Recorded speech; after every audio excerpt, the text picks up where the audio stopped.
Kemudian, di malam itu juga, setelah Shin Kang Ho berhasil mengalahkan penjaga itu, Kang Ho juga menemukan bahan bakar. Tak lama, Kang Ho menyiram bahan bakar itu di suatu ruangan yang ada di sana. Langkah pertama untuk kabur, aku mengamankan sipir rank 2. Langkah kedua pembakaran. Langkah ketiga kabur. Tentu lewat gerbang depan. Tak lama kemudian, kobaran api itu semakin membesar. Seluruh penjaga yang ada di sana pun panik melihat kejadian itu. Dengan serempak, seluruh sipir penjaga itu berlari untuk meminimalisir keadaan yang terjadi. Semua, ikuti panduan. Ayo ke krematorium. Kemudian, salah seorang sipir penjaga itu menaiki sebuah mobil tempur yang ada di sana. Cepatlah, ucap sipir yang baru naik itu ke rekannya yang sudah standby di dalam mobil. Siap, jawab sigap sipir yang sedang duduk di bangku sopir. Omong-omong, sipir rank 2, apakah bertukar dengan sipir rank 2 yang bertanggung jawab atas kami?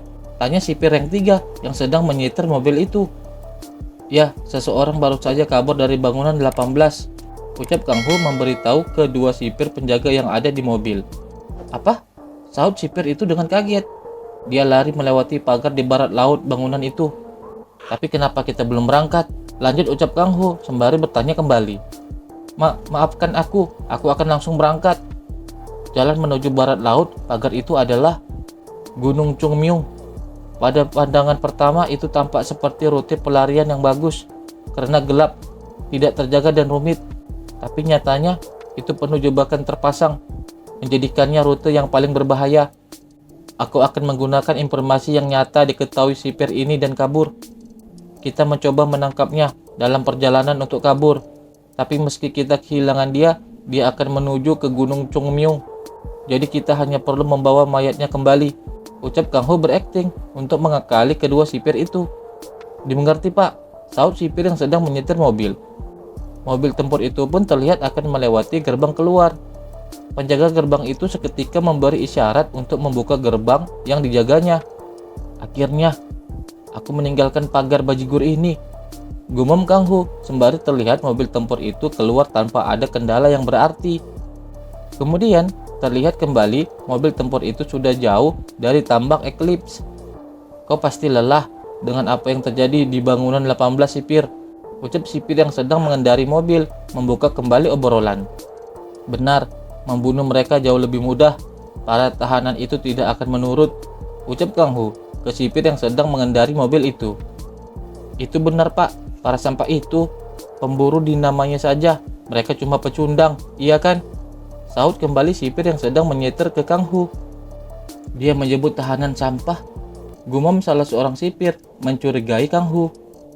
Omong-omong sipir, sudah berapa lama kau bertugas di bangunan 18? Tanya sipir penjaga ke Kang Ho.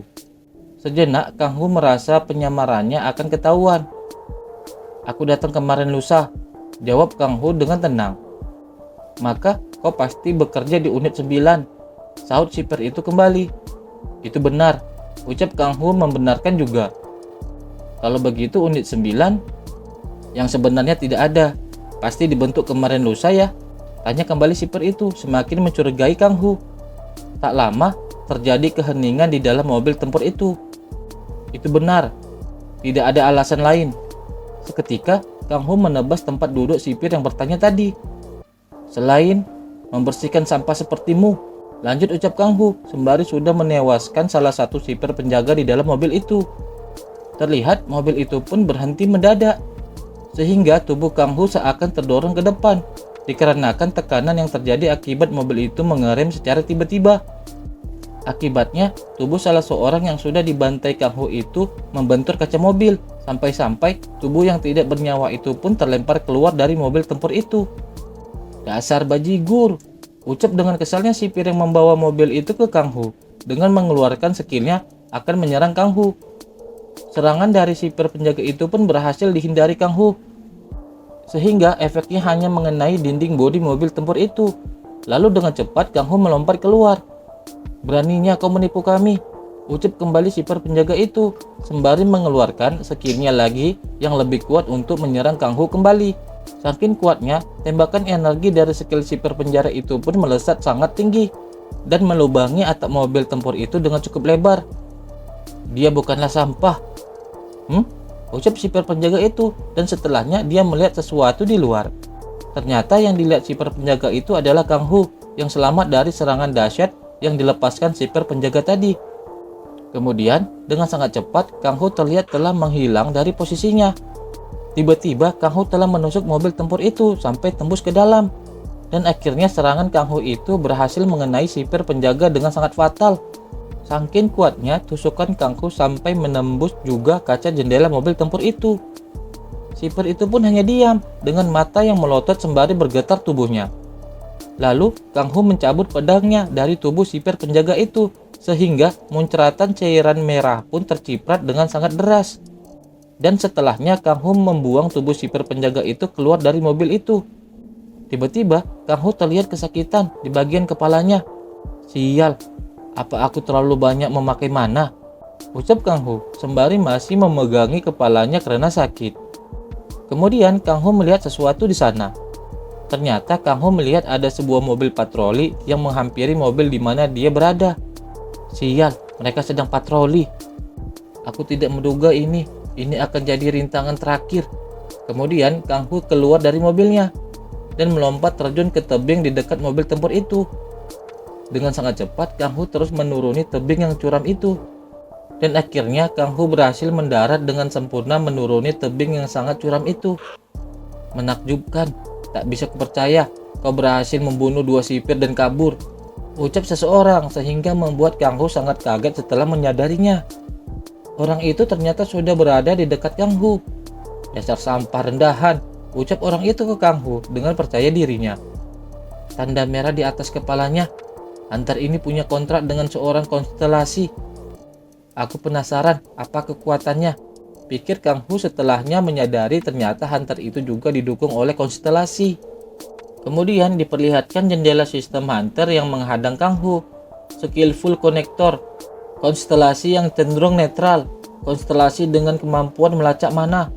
Kemampuan melacak mana? Jadi itulah mengapa dia mudah sekali menemukanku. Ternyata ini bagus, ucap Kang Hu setelah ia berpikir sembari menyeringai. Apa? Ucap orang itu ke Kang Hu. Aku bisa melihat konstelasi yang sedang berkontrak dengan pria ini dan tanda merah di atas kepalanya. Karena sesuatu, lalu ada pesan yang disampaikan konstelasi yang berkontrak dengan Kang Hu. Dengan membunuh hunter lain, kau bisa merebut konstelasi yang mereka kontrak.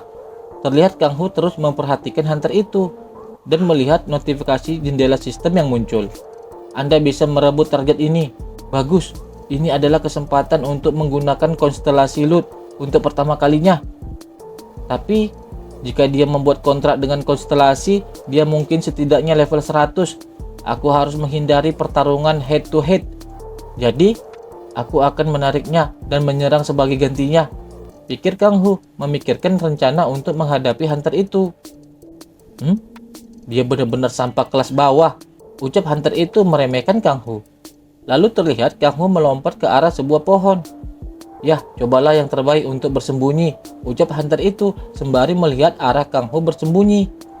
Kemudian, hunter itu mengaktifkan skill penglihatannya. Aku bisa melihat semuanya dengan mataku, terang hunter itu ke Kang Hu. Kemudian, hunter itu melihat ke kanan dan ke kiri, mencari keberadaan Kang Hu. Di mana kau bersembunyi? Ucap hunter itu. Lalu ia melihat sesuatu di sana. Ia melihat sesuatu energi melalui skillnya yang memperingati dirinya. Ketemu kau. Kau bajigur, teriak hunter itu sembari berlari dan melempar senjatanya ke arah di mana dia merasa Kang Hu ada di sana. Namun setelah senjatanya menebas pohon itu yang dimana ia merasakan keberadaan Kang Hu ternyata tidak ada. Kemana tikus itu pergi? Ucap hunter itu kembali. Seketika terlihat ia sangat kaget, sesuatu telah menyerangnya dengan tiba-tiba. Ternyata Kang Hu berhasil menghujamkan senjatanya ke tubuh hunter itu.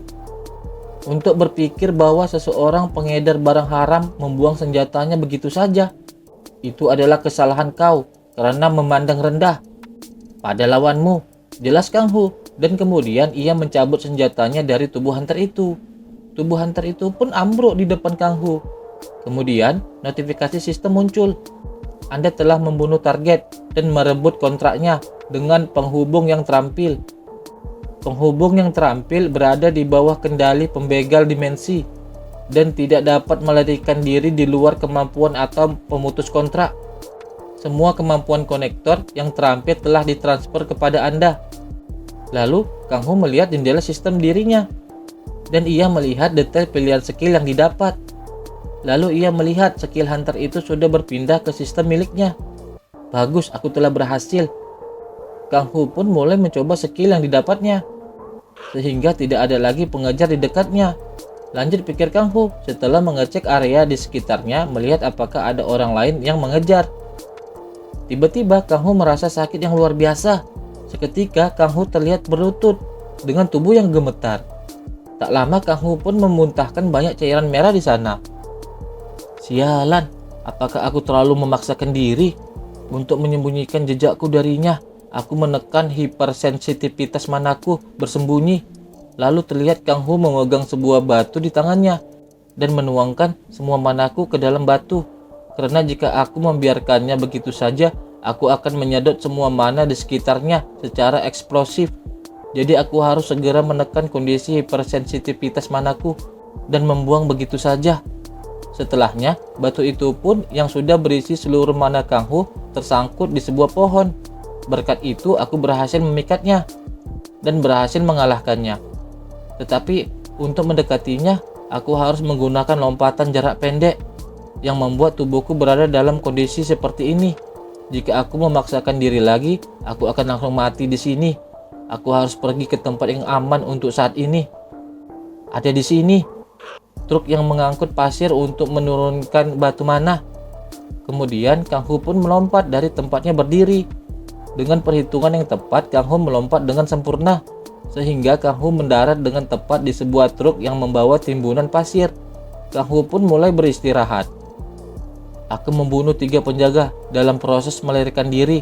Hal ini tidak terjadi di dalam novel.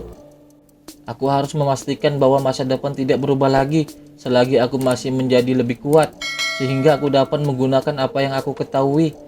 Mengingat berat badanku yang menyedihkan di dunia ini, tidak mungkin masa depan akan berubah karena hal ini, pikir Kang Ho kala itu. Terlihat truk pasir itu melewati sesuatu tempat. Dewa, ucap Kang Ho sembari tersenyum. Kang Ho bersama truk pasir itu telah melewati tempat yang sangat indah di sana. Ini sangat indah, lanjut ucap Kang Ho. Baiklah, kita bisa saja menangkap orang rendahan baru yang akan menambang batu mana. Jadi tidak masalah, pergilah bekerja, ucap seseorang yang sepertinya berkuasa di gedung itu. Dimengerti, sahut bawahan di balik pintu ruangan itu. Sungguh pria yang cerdas. Untuk berpikir dia akan membuat kita lengah dan secara kebetulan pergi melalui gerbang depan. Sialan, ini akan membunuhku.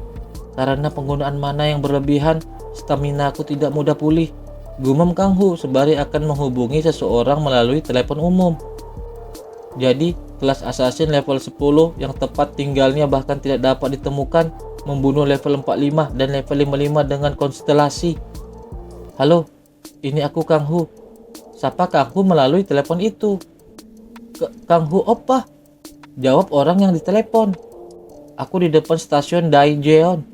Bisakah aku meminta bantuanmu? Ucap Kang Ho sembari bertanya. Menarik, ini akan menjadi perburuan yang menyenangkan.